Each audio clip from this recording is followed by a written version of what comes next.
Hello everyone! Welcome to the very first episode of Hawk Time. I'm Josh Kesslinger. And I'm Chad Charette. This week we'll be showcasing some true talent in the UHeart community with a pair of students that quite frankly make the rest of us look bad with their artistic and musical abilities. Come on, Chad. You can't be that bad. I'm sure you've had a wonderful music career. I don't know. They did used to call me the Mozart of the recorder back in elementary school. Quite the claim to fame. Is that so? Well, this guy is a few steps beyond elementary with his music. Riley Brutvin is a freshman at the Hart School, where music has taken a whole new meaning to him. I'm Riley. I'm a freshman here at the Hart School, and I'm a double major in music production and music composition. My primary instrument is guitar. My first instrument I ever played was piano. I started playing that around age 6. When I went to middle school, I picked up French horn, and from there I played all the way until junior year of high school when I transitioned to playing tuba in the band. And aside from that, I play bass and some drums as well. So perfect pitch is the ability to identify a note when you hear it and also to be able to reproduce that note. It helps for learning music and hearing music in ways other people don't usually hear music. I found out that I had perfect pitch before I even learned how to play guitar. My parents had gotten me kind of a toy guitar for Christmas once, and it was unused for probably 2 years, and then like a couple of years later I picked it up in my room and I was playing around with it. My parents could hear me from downstairs, and my dad was sitting there and he was like, oh, like, man, we're gonna have to go like tune that up afterwards, because he's like messing around with it, playing with the tuners. And then when I was done, he went up to my room and picked it up, and it was in tune because I had tuned it.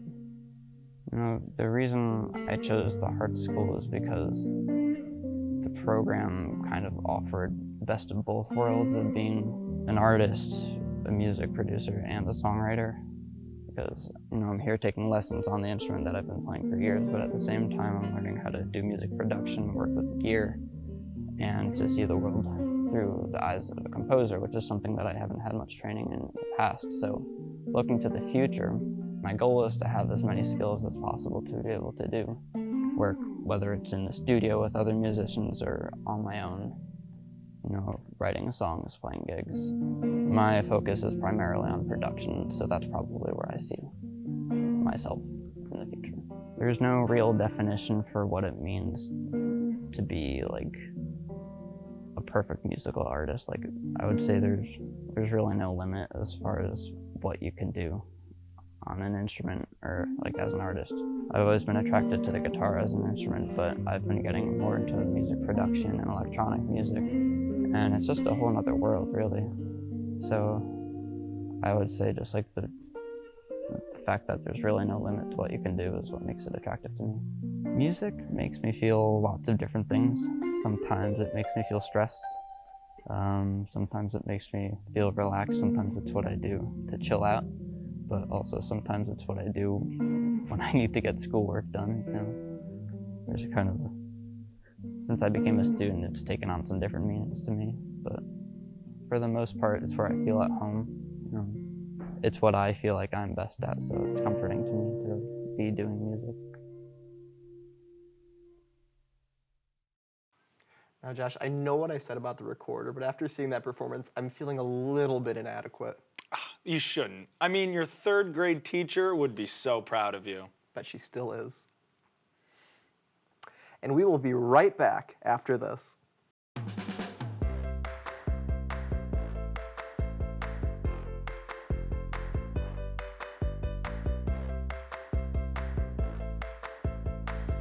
Oh, I really like that. Ooh. That shirt looks nice. Oh, I think that would look good. Let me keep looking. Let me try this. There's so many options. Yeah, I think I'm gonna get that. Oh, cool, that looks nice. I wonder what that would look like. That looks great. That's gonna look real good. That's dope. That's really cute. Oh, thanks, Etsy.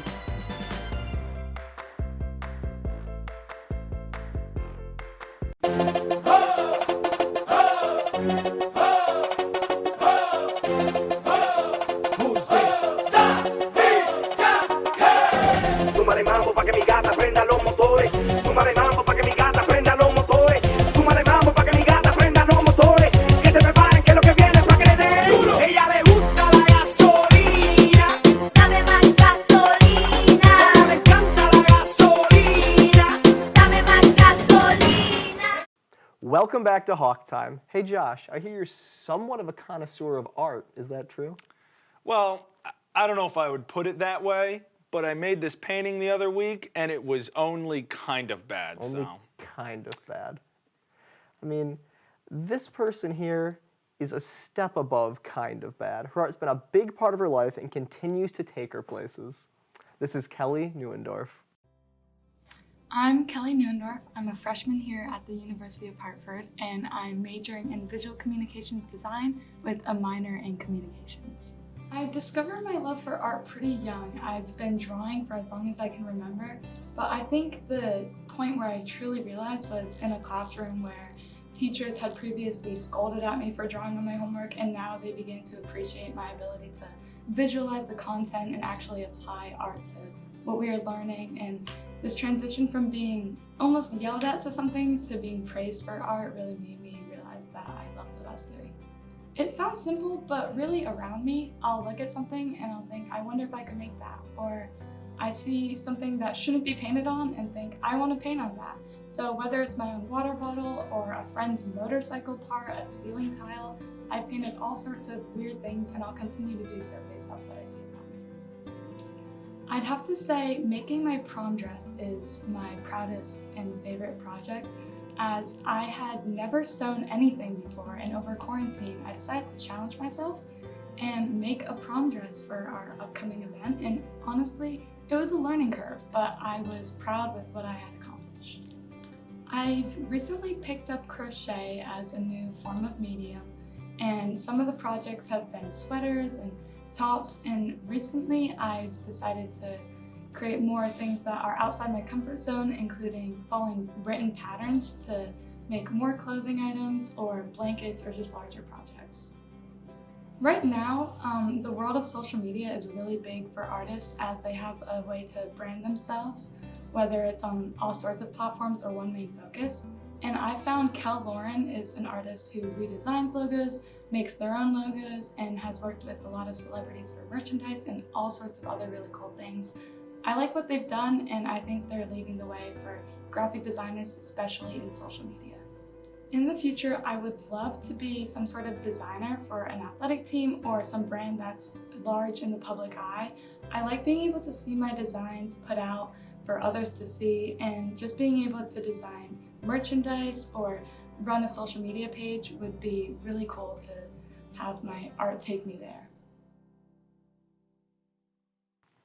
Definitely a step above kind of bad. Maybe you could learn a thing or two from her.